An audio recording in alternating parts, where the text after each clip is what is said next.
এখানে ধনে পাতা আছে, পেঁয়াজ আর আছে টমেটো, শসা, কাঁচা লঙ্কা। তো এগুলো আগে সব মিক্স করে নেব।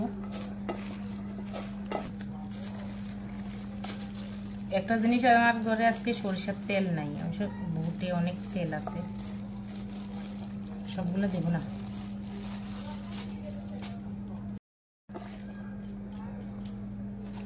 বেগুনি,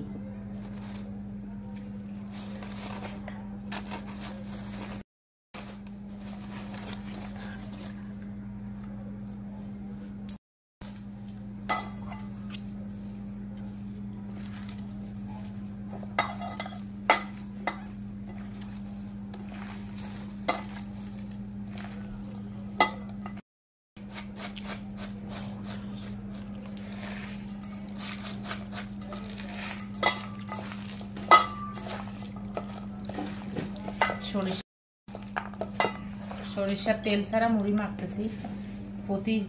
প্রতিদিনই আমি সরিষার তেল দিয়ে খাই, তবে এবছর সরিষার তেল ছাড়াই।